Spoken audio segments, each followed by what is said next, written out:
টোটো registration fee বাবদ রাজ্য সরকারের তরফে অতিরিক্ত ফি ধার্য হয়েছে। প্রতিবাদে রবিবার ময়নাগুড়ি ব্লকের টোটো চালকরা টোটো বন্ধ রেখে সভার আয়োজন করেছিলেন নন্দনকানন স্পোর্টস কমপ্লেক্সে। সেই সভায় শাসক দলের নেতাদের সঙ্গে ঝামেলা জড়ান টোটো চালকদের একাংশ। শুধু তাই নয়, ময়নাগুড়ি পুরসভার 15 নম্বর ওয়ার্ডের তৃণমূল কাউন্সিলর মিঠু চক্রবর্তীকে শারীরিক হেনস্থার অভিযোগও ওঠে টোটো চালকদের একাংশের বিরুদ্ধে। তাদের কথা হচ্ছে আমরা দিবই না, আমরা রেজিস্ট্রেশনও করবো না, আমাদের টোটো ই রিক্সাও করবো না, ইত্যাদি ইত্যাদি। এটা বলাতে একজন কাউন্সিলর বাইরে দাঁড়িয়েছিল, মিতু চক্রবর্তী, তাকে একটু অ্যাসাল্ট করে, ধাক্কাধাক্কি হয়। হ্যাঁ, সে বলছিল যে গণতান্ত্রিক দেশ, তোমরা করতেও পারো নাও করতে পারো, কিন্তু আইনের ব্যাপারে এটা গভর্নমেন্টের ঘোষণা, তোমরা যদি না করো নাও করতে পারো।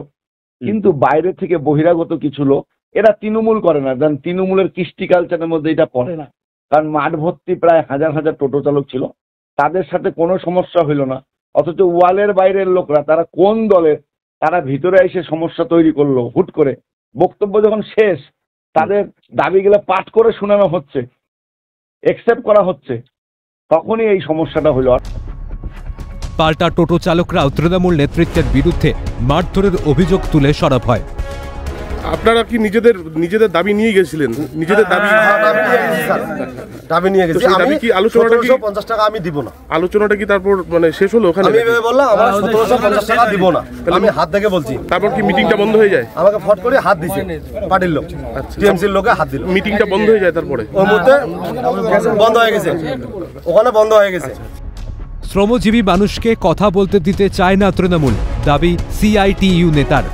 তৃণমূল কংগ্রেসের শ্রমিক ইউনিয়ন বা তৃণমূল কংগ্রেস তারা কোনোদিনই সাধারণ মানুষ, খেটে খাওয়া মানুষ, শ্রমজীবী মানুষ, তাদেরকে কথা বলতে দিতে চায় না।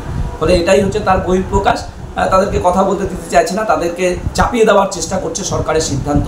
ফলে টোটো চালকরা ক্ষিপ্ত হয়ে তারা তাদের আন্দোলনে নেমেছে এবং আমরা সেই আক্রান্ত টোটো চালকদের পাশে অবশ্যই থাকব এবং যারা এই ঘটনা ঘটিয়েছে, এই মারধরের সঙ্গে যারা যুক্ত, তাদের আমরা উপযুক্ত শাস্তির দাবি জানাচ্ছি। এদিকে গোটা ঘটনায় ব্যাপক উত্তেজনা ছড়ায় ময়নাগুড়িতে। পরিস্থিতি নিয়ন্ত্রণে আনতে নামাতে হয় বিশাল পুলিশ বাহিনী। পুলিশি হস্তক্ষেপে শেষমেশ পরিস্থিতি নিয়ন্ত্রণে আসে। প্রসঙ্গত রবিবার থেকে রেজিস্ট্রেশন ফি ধার্য করার প্রতিবাদে টোটো চলাচল বন্ধ ছিল ময়নাগুড়িতে। ফলে চূড়ান্ত ভোগান্তিতে পড়েন মানুষজন। জলপাইগুড়ি থেকে ঝিলম দেবের রিপোর্ট, ক্যালকাটা নিউজ।